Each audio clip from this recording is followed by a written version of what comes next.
She knelt at her mother's grave, holding her baby close, whispering prayers she wasn't sure anyone heard. The rain soaked through her thin coat, but she didn't move. She had nowhere else to go. Behind her, expensive shoes stopped in the mud.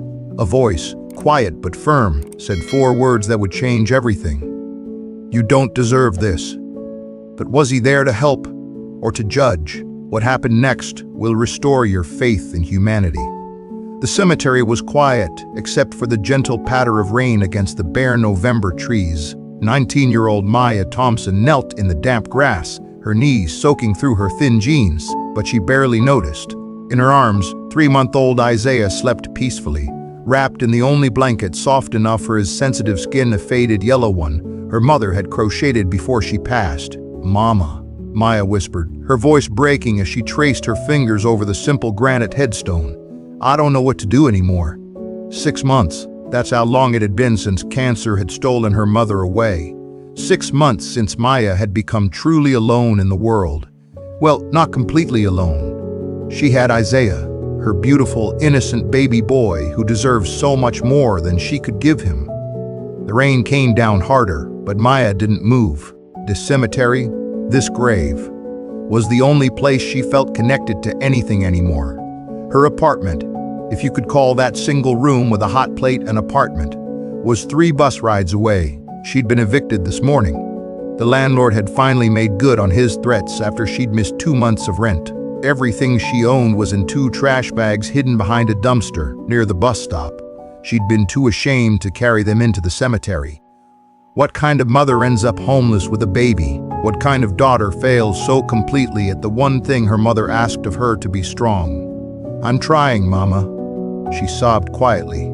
"Careful not to wake Isaiah. I'm trying so hard, but nothing works. The diner fired me because I had to miss shifts when Isaiah got sick. The shelter said they're full. Child services, they're watching me now. They say if I can't provide stable housing, they'll have to step in." The thought of losing Isaiah made her chest tighten with panic. He was all she had left. He was the reason she woke up every morning. The reason she kept fighting even when every door slammed in her face. Maya had gotten pregnant at 18, still in her senior year of high school. Isaiah's father, Darnell, had seemed so mature, so sure of himself. He'd promised her the world, that they'd build a life together, that he'd take care of them. But when she told him she was pregnant, he'd vanished like smoke, blocked her number, moved away. His family wanted nothing to do with her. Her mother had stood by her, though, never judged her, never made her feel small. "Every baby is a blessing," she'd said, holding Maya's hand during the ultrasound. "We'll figure this out together." But then came the diagnosis, stage 4. The doctors said maybe 6 months with treatment. Her mother had lasted 7, fighting with everything she had to meet her grandson. She'd held Isaiah once, just once, in the hospital 2 days before she died. Maya would never forget the way her mother had smiled through the pain, whispering, "He's perfect. You're going to be a wonderful mother." "I'm failing him, Mama," Maya said now, her tears falling freely. "I'm failing you both." She shifted Isaiah in her arms, and he stirred slightly, making a small, contented sound. Even in sleep, he trusted her completely. That trust felt like both a gift and a weight she wasn't sure she could carry. Maya didn't hear the footsteps behind her until they stopped a few feet away. She turned, startled, and saw a young man standing there in the rain. He wore an expensive charcoal suit that was now soaked, his dress shoes covered in cemetery mud. He held an umbrella, but he wasn't using it, just standing there letting the rain soak him, staring at her with an expression she couldn't quite read. He looked to be in his late 20s, with kind eyes and a face that suggested he knew what grief looked like. In his other hand, he held a bouquet of white lilies. "I'm sorry," Maya said quickly, starting to stand. "I didn't mean to." "Is this your family's?" "No," he said quietly. His voice was gentle, but there was something underneath it, something that sounded like controlled emotion. "I'm visiting my mother. She's 3 rows over." Maya nodded awkwardly, wiping her face. She must look like a disaster-soaked, crying, homeless with a baby in a cemetery. "You don't deserve this," the man said suddenly. Maya froze. "What?" He stepped closer, finally raising the umbrella over her and Isaiah. "Whatever you're going through, and I heard some of what you said, I'm sorry you don't deserve it. No one does. Especially not someone trying as hard as you clearly are." Maya didn't know what to say. Strangers didn't talk like this. Strangers didn't care. "My name is Marcus," he continued. "Marcus Chen. And I think maybe I'm here for a reason today." Maya stared at Marcus, unsure whether to feel grateful or suspicious. In her experience, when strangers offered kindness, they usually wanted something in return. "I don't need charity," she said, though her voice shook with exhaustion. Marcus shook his head. "I'm not offering charity. I'm offering, I don't know. A conversation, a chance to help if you'll let me." Isaiah began to wake, making small fussing sounds. Maya automatically began rocking him, soothing him with practiced movements. She didn't have a bottle with her. She'd been too scattered this morning after the eviction to grab his diaper bag properly. Marcus seemed to notice. When did he last eat? "This morning," Maya admitted quietly. "Around 7. It was past 2 now. Isaiah would be hungry soon, and she had nowhere to feed him, nowhere to change him if he needed it." Marcus made a decision. "There's a cafe 2 blocks from here. It's warm, they have good food, and they won't bother us. Please, let me buy you lunch. You can tell me to leave anytime, I promise. But right now, your baby needs to be somewhere warm and dry, and so do you." Maya wanted to refuse. Pride was sometimes all she had left, but then Isaiah let out a small cry, and she felt him shiver slightly against her chest. Marcus was right. Whatever her feelings, Isaiah's needs came first. "Okay," she whispered, "just for a little while." The cafe was small and cozy, the kind of neighborhood place with mismatched chairs and handwritten menu boards. Marcus chose a corner booth away from the windows, giving them privacy. He ordered without asking her chicken soup, sandwiches, hot tea, and a bottle of warm milk for Isaiah. "How did you know he needed milk?" Maya asked, surprised. Marcus smiled sadly. "My sister had a baby last year. I remember her talking about keeping bottles warm, about feeding schedules. I paid attention. When the food arrived, Maya tried to eat slowly, but she was hungrier than she'd realized. It had been 2 days since she'd had a proper meal. She'd been giving most of her food money to the babysitter who watched Isaiah during her diner shifts. Back when she had shifts to work, Marcus didn't watch her eat, which she appreciated. Instead, he looked out the window, giving her space. When she'd finished, he finally spoke. "I lost my mother 2 years ago," he said quietly. "Cancer, like yours. She fought for 18 months. I was there every day toward the end, and I still felt completely unprepared when she died. The grief, it doesn't follow any rules, does it?" Maya shook her head, tears threatening again. "No, it doesn't. My father passed when I was 12, Marcus continued. "Heart attack. My mother raised me and my sister alone after that. She worked 3 jobs sometimes. I remember nights when she'd come home so tired she could barely stand, but she'd still help me with homework, still ask about my day. She never complained, never let us see her struggle, even though I know now how hard it must have been." "That's what mothers do," Maya said softly. "They bear it so their children don't have to." "Yes," Marcus agreed, "but someone should have helped her. Someone should have seen how much she was carrying and offered to share the weight. No one did. By the time I was old enough to understand, to help, she was already sick." He turned to look at Maya directly. "I can't go back and help my mother, but maybe I can help someone else's child remember that his mother didn't have to face everything alone." Maya's breath caught. "Why are you doing this? You don't know me." "I know enough," Marcus said. "I know you're a young mother doing everything you can. I know you've lost someone important. I know you're scared and alone and probably thinking you're out of options. And I know that none of that is your fault, no matter what you might tell yourself at 3 in the morning when the baby's finally asleep and the doubts creep in." Maya felt something break open inside her chest, relief, maybe, or just a simple acknowledgement that someone saw her struggle and didn't judge it. "I was evicted this morning," she admitted. "Everything I own is in trash bags behind a bus stop. I don't have anywhere to go. The shelters are full and I can't I can't let them take Isaiah. He's all I have. Marcus was quiet for a long moment. When he spoke, his voice was careful, measured. I own a building, a small apartment complex about 20 minutes from here. There's a vacant unit on the second floor, 2 bedrooms, furnished. The previous tenant moved out last month, so it's ready. Maya's heart began to pound. I can't afford. I'm not asking you to pay, Marcus interrupted gently. Not yet. What I'm offering is time. A safe place for you and Isaiah while you get back on your feet. Find a job, figure things out. No strings attached, just a chance. It sounded too good to be true. Maya had learned that things that sounded too good to be true usually were. Why would you do that? She asked, searching his face for signs of deception. Marcus met her eyes steadily. Because someone should have done it for my mother, and no one did. Because I have resources I didn't earn.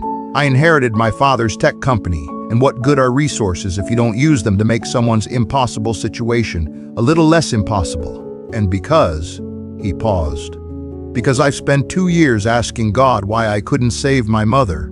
Maybe this is part of the answer. Maybe the point isn't that I couldn't save her. Maybe the point is that I can help save someone else. Maya looked down at Isaiah, sleeping peacefully in her arms, his tiny fist curled against her chest. She thought about her mother's last words. Let people help you, Maya. Being strong doesn't mean doing everything alone. Okay, she whispered. Okay. Thank you. The apartment was more than Maya had dared to hope for. It wasn't luxurious, but it was clean, safe, and warm. The living room had a comfortable couch, a small television, and windows that let in afternoon light. The kitchen had appliances that actually worked, and the second bedroom, the smaller one, had a crib. I had it delivered this afternoon, Marcus explained, seeing her stare. I hope that's okay. I figured you might need one. Maya walked to the crib, running her hand along the smooth wood. It was simple, but sturdy, with soft blue sheets and a mobile of stars hanging above it. She laid Isaiah down gently, and he settled immediately, content in this safe, warm place. I don't understand, she said, turning to Marcus. People don't just do things like this. What do you want from me?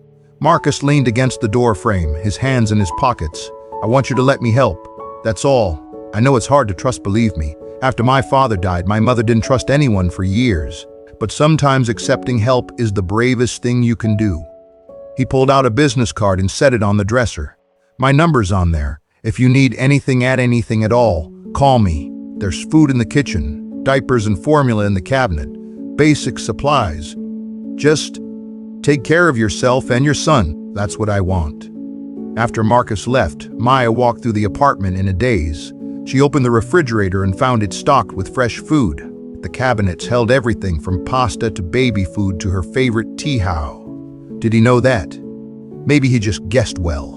She took the longest, hottest shower of her life, then fed Isaiah and put him down properly for the first time in days. As she sat on the couch in clean clothes she'd found in the bedroom closet, new, tags still on, her size somehow, the reality began to sink in. She was safe.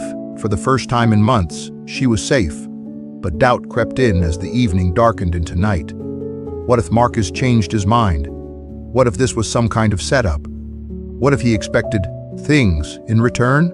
Maya had heard stories. She'd been warned all her life about men who seemed too kind, too generous. She barely slept that night, jumping at every sound, convinced someone would knock on the door and tell her it was all a mistake.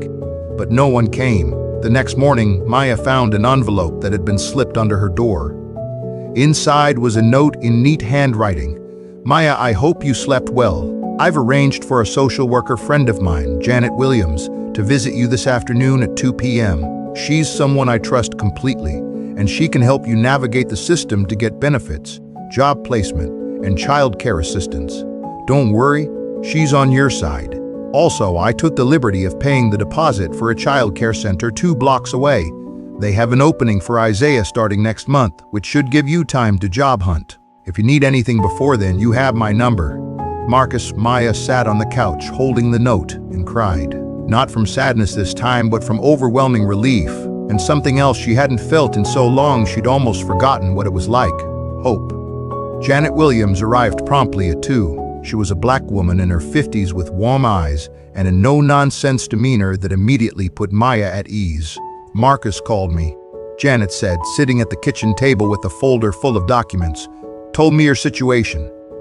First thing you need to know, I've worked in social services for 30 years. I've seen everything. I don't judge and I don't report unless a child is in immediate danger. You with me?" Maya nodded, holding Isaiah close. "Good.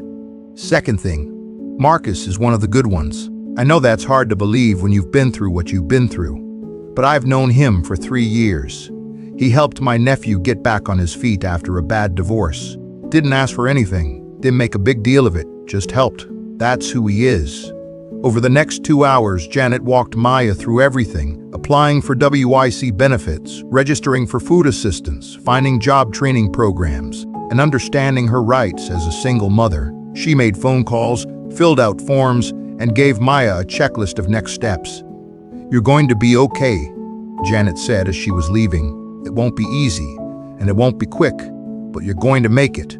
You've got good instincts, and now you've got support. Use both." That night after Isaiah was asleep, Maya called the number on Marcus's card. He answered on the second ring. "Thank you," she said simply. I don't have words big enough, but thank you." "You're welcome," Marcus replied. "How are you settling in?" "Good. Janet was amazing. I need to know." "Why me? You could help anyone. Why did you choose to help me?" Marcus was quiet for a moment. "You really want to know?" "Yes. Because when I saw you at your mother's grave, crying but still holding your son so carefully, still protecting him even when you were falling apart, you reminded me of my mother. She used to cry in the bathroom so I wouldn't see. I'd hear her sometimes, late at night, when she thought I was asleep, but she never let it stop her from taking care of us. That's real strength. That's the kind of person worth helping." Maya felt tears slip down her cheeks again. "I'm scared I'll mess this up, that I'll let you down." "You won't," Marcus said with quiet certainty. "But even if things get hard, even if you stumble, that doesn't mean you failed. It means you're human, and humans need help sometimes. That's okay." 3 weeks after moving into the apartment, Maya had her first real job interview.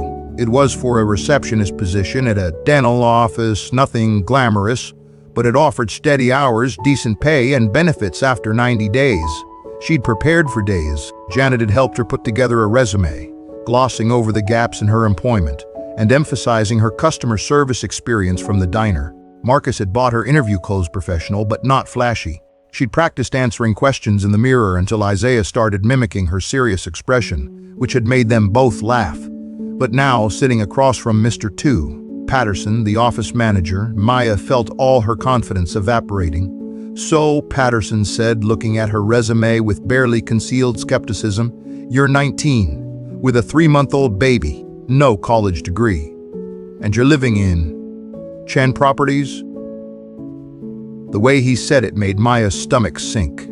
"Yes, sir, but I'm very reliable, and I'm a fast learner. The position only requires a high school diploma, which I have."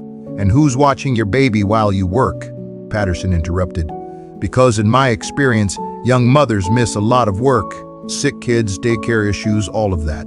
"I have reliable childcare arranged," Maya said, trying to keep her voice steady. "And I'm committed to this position. I need this job, Mr. Patterson. I'll work harder than anyone." "Need isn't qualification," Patterson said flatly. He set down her resume. "Look, I'll be honest with you. We've had situations before with young single mothers. It never works out. They're always distracted, always on their phones, worried about their kids, always needing time off. I'm doing you a favor by being upfront." Maya felt heat rise to her cheeks, embarrassment mixed with anger. "That's not fair. You haven't given me a chance to prove." "I don't need to," Patterson said, standing up. "Thank you for coming in, Miss Thompson. We'll let you know." They wouldn't. They both knew it. Maya left the office fighting back tears. She'd been so hopeful, so ready to show them what she could do. But Patterson hadn't seen her potential. He'd just seen a stereotype: young, black, single mother, someone not worth the risk. She called Marcus from the bus stop, her voice breaking. "He didn't even give me a chance. He just assumed. He assumed I'd failed before I even started. "Where are you?" Marcus asked immediately. "Bus stop on 7th Street. Stay there. I'm coming to get you." 20 minutes later, Marcus pulled up in the modest sedan, not the expensive car Maya had expected the millionaire to drive. He got out and opened the passenger door for her. "Tell me everything," he said as they drove. Maya recounted the interview, word for painful word. By the end, Marcus's jaw was tight with anger. "That's illegal, you know," he said quietly. "What he said about young mothers, that's discrimination. Proving it is another thing," Maya said bitterly. "And I can't afford a lawyer. I can't afford to make waves. I just need a job." Marcus pulled into a coffee shop parking lot and turned to face her. "You're right, you do need a job. So here's what we're going to do. I have a business actually. I have several businesses. One of them is a small marketing firm. We need someone to help with administrative work, client communications, scheduling. The pay is $15 an hour to start, with raises based on performance. Health insurance after 90 days. Is that something you'd be interested in?" Maya stared at him. "You're offering me a job?" "I'm offering you an interview," Marcus corrected gently. "With my HR manager, Rebecca. She's tough but fair. If she thinks you're a good fit, the job is yours. But you'll earn it, just like anyone else would. I won't play favorites once you're hired. You'll have to prove yourself through your work. Deal?" Maya wanted to say yes immediately, but something made her hesitate. "I don't want handouts, Marcus. I appreciate everything you've done, but I need to know I'm earning my place, that I'm good enough on my own merit." Marcus smiled. "That's exactly the attitude Rebecca looks for. And Maya, you are good enough." Patterson was an idiot who couldn't see past his own prejudices. Don't let one ignorant man define your worth. The interview with Rebecca was completely different. She was a sharp-eyed woman in her 40s who asked tough questions about time management, communication skills, and handling pressure. She didn't ask about Isaiah once, though she did inquire about Maya's availability and reliability. "I'm going to be honest," Rebecca said at the end. "You're young and you don't have much formal work experience. But Marcus vouched for your character, and I trust his judgment. More importantly, you answered every question with thought and confidence. I'm willing to take a chance on you. When can you start?" "Tomorrow," Maya said immediately. Rebecca laughed. "How about Monday? That gives you the weekend to arrange everything. We open at 8, so you'd need to be here by 7:45. Can you manage that?" "Yes, ma'am, absolutely." Walking out of that building, Maya felt 10 feet tall. She had a real job, a real chance, and she'd earned it.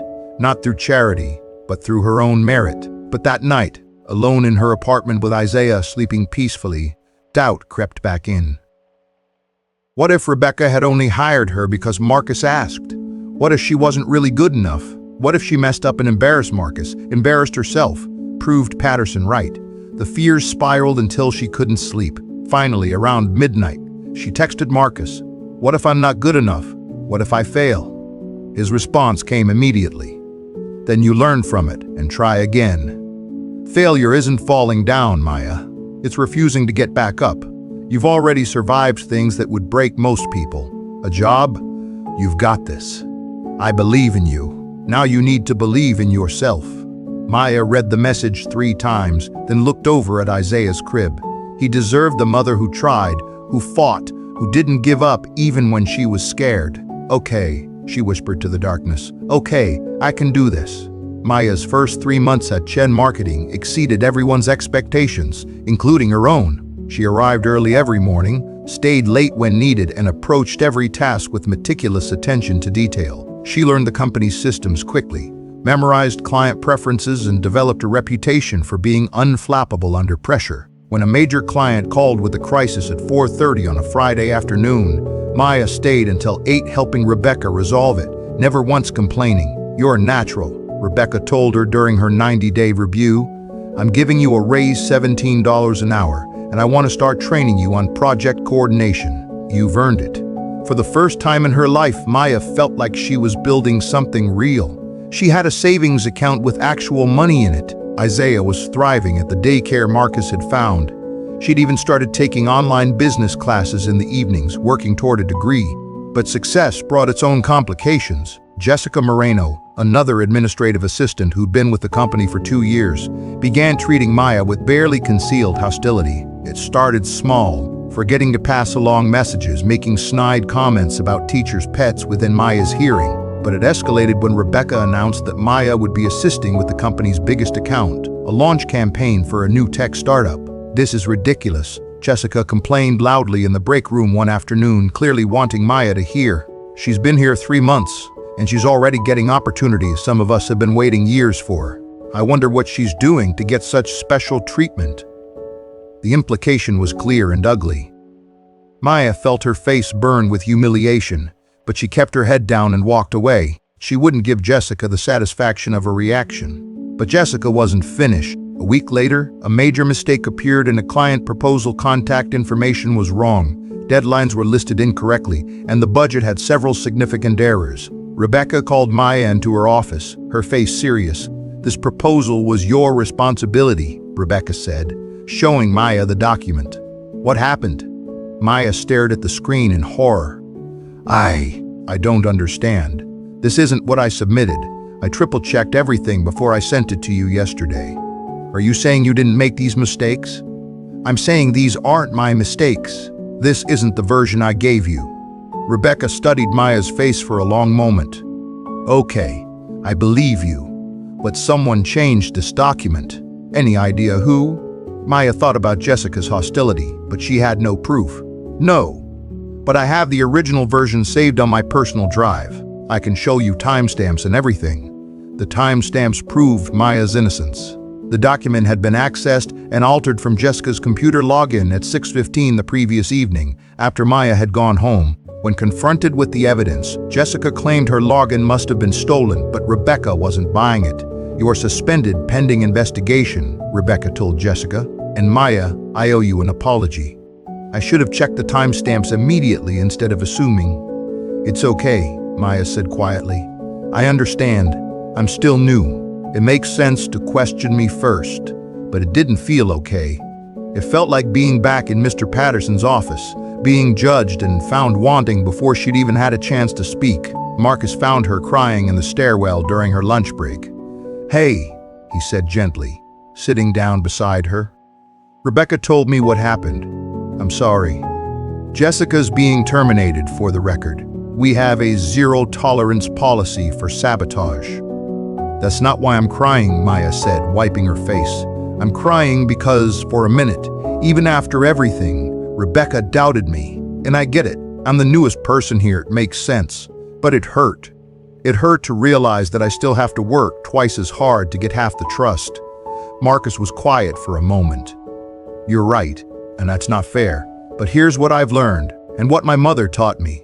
You can't control what other people think or assume. You can only control your work, your integrity, and your response. Jessica sabotaged you because she felt threatened by your competence. Rebecca doubted you for a minute because she's human and made an assumption. But when presented with evidence, she believed you. That matters. Does it get easier?" Maya asked. "The constant need to prove yourself." "Yes," Marcus said, "not because people stop judging, some always will, but because you stop needing their validation. You start trusting your own worth. That's when you become truly unstoppable." Maya returned to work with renewed determination. When Rebecca asked if she still wanted to work on the major account despite everything, Maya said yes without hesitation. The project was intense, long hours, high pressure, demanding clients. But Maya thrived. She coordinated between departments, managed schedules, caught potential problems before they became crises. When the campaign launched successfully, the client specifically requested that Maya be assigned to all their future projects. "I've been doing this for 15 years, the client told Rebecca during a celebration dinner. "That young woman has the best instincts of anyone I've worked with. Whatever you're paying her, it's not enough." Rebecca raised Maya's salary again to $20 an hour and officially promoted her to junior project coordinator. That night, Maya stood in her apartment, which she could now almost afford to pay rent on herself, and felt something shift inside her. She'd done this, not because of luck or charity, but because she'd worked for it, earned it, proved herself. She called her mother's voicemail, the one she kept active just to hear her mother's voice on the greeting, and left the message like she did every few weeks. Mama, I wish you could see me now. I'm not perfect, and I still make mistakes, but I'm building something. For me and Isaiah, I think you'd be proud. Later, she didn't know what made her check her mother's old email account, but when she did, she found something that took her breath away. An email her mother had scheduled to send on Maya's 20th birthday, still 8 months away. My dearest Maya, if you're reading this, I'm gone, and you're now older than I was when I had you. I hope these past months have been kind to you, but I know they probably haven't been. Being a young single mother is the hardest thing you'll ever do. But Maya, you are stronger than you know. You are capable of amazing things. Don't be afraid to accept help. Don't be afraid to trust people who show you genuine kindness. And don't ever doubt your worth or Isaiah's worth. You are both blessings, no matter what anyone says. I'm so proud of you, baby girl. I always will be. Love forever, Mama. Maya sobbed as she read it, but this time the tears weren't from grief alone. They were from gratitude, from love, from the bittersweet ache of being seen and loved by someone who wasn't here anymore, but whose love remained. Everything came crashing down on a Tuesday evening in March. Maya was at work, finalizing a presentation for Wednesday morning's client meeting, when the daycare called. Isaiah had a fever 103 degrees and was crying inconsolably. They'd already called an ambulance. The world tilted. Maya grabbed her things and ran, not even stopping to explain to Rebecca. She caught an Uber to the hospital, her hands shaking so badly she could barely type the address. Isaiah was in the pediatric emergency room when she arrived, tiny and helpless in a hospital crib, hooked up to monitors. The fever had spiked to 104.3. The doctors were running tests: meningitis, severe infection, they weren't sure yet. We need to keep him overnight for observation, the pediatrician told Maya gently, possibly longer, depending on the test results. Is there family we can call? Someone who can sit with you? No, Maya whispered, staring at Isaiah's flushed face. There's no one. But that wasn't quite true anymore, was it? She called Marcus with shaking hands. He answered immediately, and when she tried to explain through tears what was happening, he simply said, I'm on my way. He arrived 20 minutes later with Rebecca, who was carrying bags of food and a blanket. They sat with Maya through the long, terrible night as doctors ran tests, and Isaiah cried weakly, too sick to even nurse properly. At 3 in the morning, the pediatrician returned with results. It's not meningitis, it's a severe respiratory infection, RSV. It's serious, but treatable. They'll need to keep him for a few days on oxygen and IV fluids, but with treatment, he should recover fully. Maya collapsed into Marcus's shoulder, sobbing with relief. He's going to be okay, Marcus murmured, holding her steady. He's strong, just like his mother. But the crisis wasn't over. The next morning, still at the hospital, Maya received an email from Child Protective Services. Someone had filed a report claiming she'd left Isaiah alone and that the baby's illness was due to neglect. The report was anonymous, but Maya had a sinking suspicion who'd made it. They're investigating, she told Marcus numbly. They're sending someone to interview me. What if they take him? What if they decide I'm not fit? They won't, Marcus said firmly, because it's not true. Isaiah got sick because babies get sick, not because you did anything wrong. You're an excellent mother. Anyone who spends 5 minutes with you can see that. The CPS investigator arrived that afternoon. She was a tired-looking woman named Linda Chen, no relation to Marcus, as she specified immediately, who interviewed Maya, spoke to the doctors, reviewed Isaiah's medical records and daycare attendance. Ms. Thompson, Linda said after 2 hours, your son is up to date on all vaccinations, has regular pediatric checkups, is properly dressed and fed, and attends a licensed daycare facility. His illness is a common childhood virus, not the result of neglect. Someone filed a malicious report. Unless I'm missing something significant, I'll be closing this case with no findings. Thank you, Maya breathed. However, Linda continued, I do want to note something positive. In my 15 years doing this job, I've seen a lot of young mothers struggle. You're 19, single, working full-time, and you're doing everything right. That's rare. Whatever support system you've built, keep it. You're going to make it. After Linda left, Maya turned to Marcus. Why are you doing all this? Really?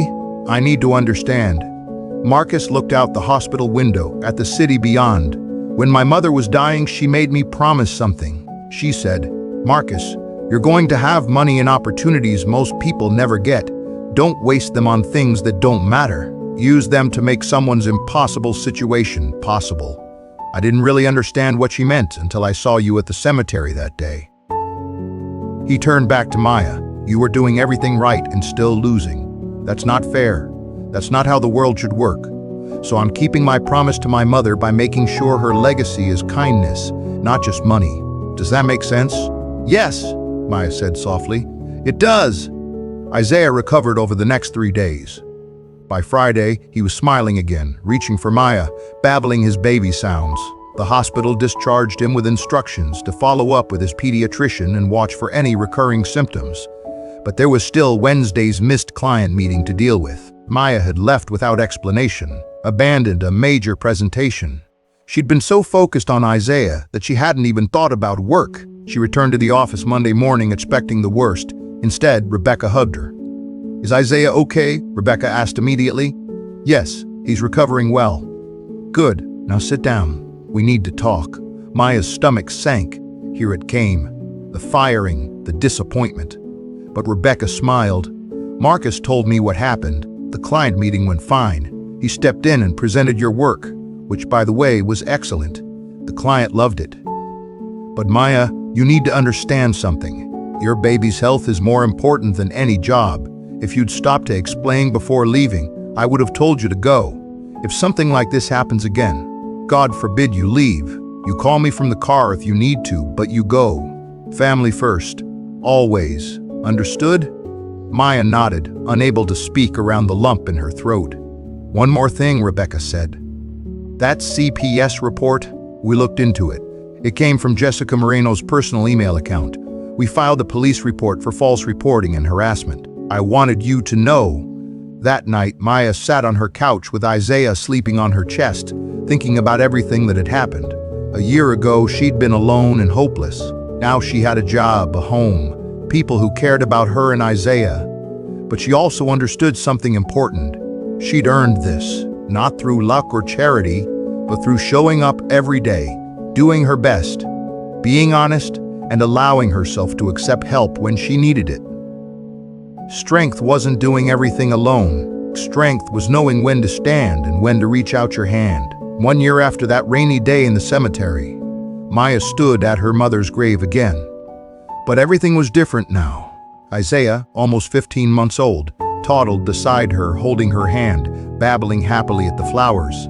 He was healthy, happy, and thriving already, showing signs of his grandmother's bright smile. "We made it, Mama," Maya said softly, arranging fresh flowers on the headstone. "It was hard, and there were days I wanted to give up. But we made it. You'd be so proud of Isaiah.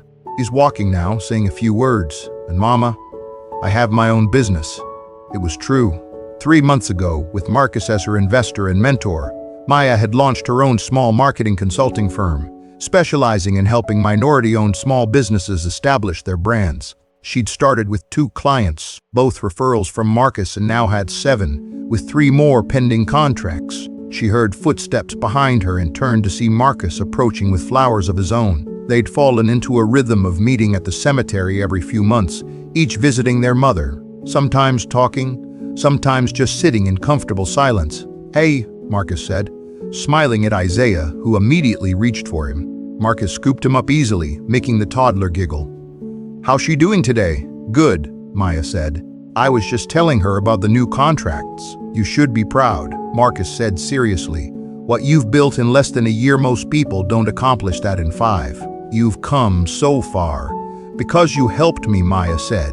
"I'll never forget that." "I gave you a chance," Marcus corrected gently. "You did everything else, and now you're giving other people chances too. That's how it's supposed to work." As they walked toward Marcus's mother's grave, Maya asked the question that had been on her mind for weeks. "Marcus, can I ask you something personal?" "Of course." "That day at the cemetery when you found me, was it really random?" "You seemed to know exactly what to say, exactly what I needed." Marcus was quiet for a long moment. You want the whole truth? Yes. He took a breath. It wasn't random. I was visiting my mother like I said, but I'd been struggling. The business was doing well. I had everything I was supposed to want, but I felt empty, lost. I'd been asking God, asking my mother, what I was supposed to do with my life, what it all meant. He looked at Maya directly, and then I heard you crying, heard what you said to your mother, and something clicked. This was my answer, not to save you. You were never helpless, Maya. You were always strong, but to be the kind of person my mother raised me to be, to see someone struggling and offer a hand, not because they couldn't make it alone, but because no one should have to. Maya felt tears slip down her cheeks. So I saved you too, in a way. In every way that matters, Marcus agreed. You reminded me what wealth is actually for. Not luxury or status, but creating opportunities, making the world a little less harsh for people who are fighting with everything they have. Isaiah squirmed to be put down, and they watched him toddle toward a butterfly, laughing with pure toddler joy. I want to tell you something, Maya said. I'm paying rent now, full rent, what the apartment would actually cost. I can afford it, and I want to. I want to earn my place completely. You already have, Marcus said. But I understand. The apartment's yours as long as you want it. Or... He paused. There's a small house about to come available. 3 bedrooms, small yard. It's in the same neighborhood near good schools. If you're interested when the time comes. I might be, Maya said, smiling, but I'll pay fair market price. Wouldn't have it any other way. They visited both graves together, then walked back toward the parking lot. As they reached Marcus's car, Maya stopped him. I've been thinking about something, she said. About starting a foundation. Something that helps young single mothers get job training, childcare assistance, housing support, all the things I needed. Would you want to partner on something like that? Marcus's face lit up. I would love nothing more. My mother would love that too. We could call it the Grace Foundation, Maya suggested.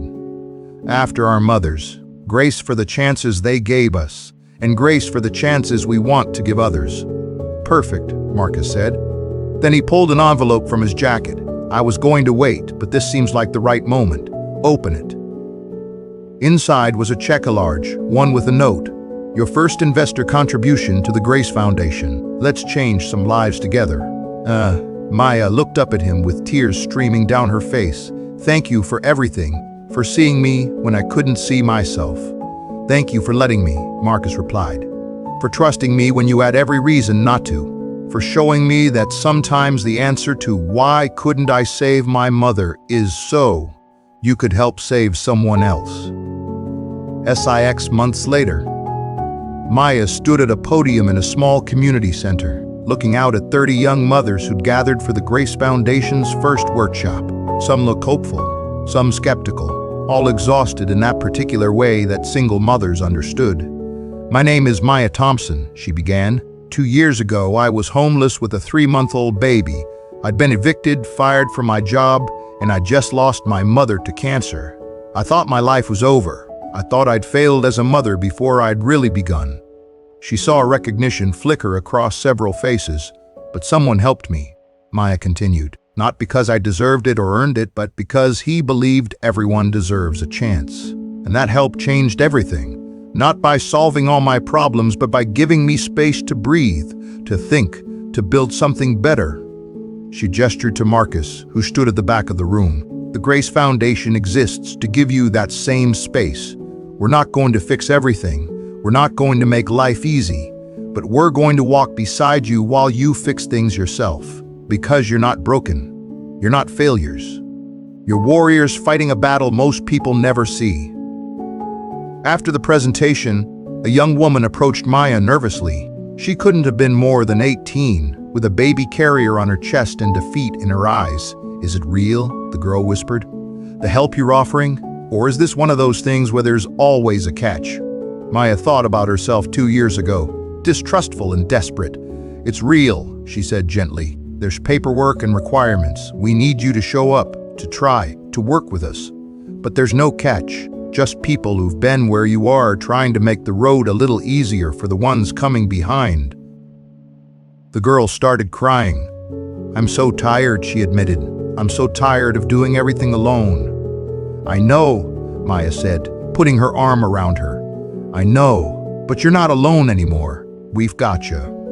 5 years after that rainy day in the cemetery, Maya and Marcus stood together at a ribbon-cutting ceremony. The Grace Foundation had just opened its first dedicated center, a building with childcare services, job training facilities, counseling offices, and temporary housing for mothers in crisis. Isaiah, now 6 years old, stood between them holding the giant scissors, beaming with pride at being part of something important. "Your mother would be so proud," Marcus murmured to Maya. "So would yours," Maya replied. As cameras flashed and people applauded, Maya thought about the long journey from that desperate day at her mother's grave to this moment of triumph.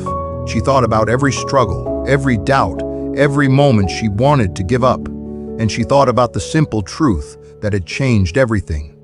Sometimes strength isn't about standing alone. Sometimes it's about having the courage to accept a hand when it's offered, and then using your own hands to lift someone else. If this story touched your heart, please like this video, share it with someone who needs hope today, and subscribe to this channel for more inspiring stories about real people overcoming impossible odds. Remember, you are stronger than your circumstances. You are worthy of kindness and opportunity. And somewhere out there, someone's life is waiting to be changed by your compassion. What act of kindness will you offer today? Drop your thoughts in the comments below. Let's build a community of people who believe in lifting each other up. Thank you for watching. Until next time, keep faith, keep fighting, and keep believing in better days ahead.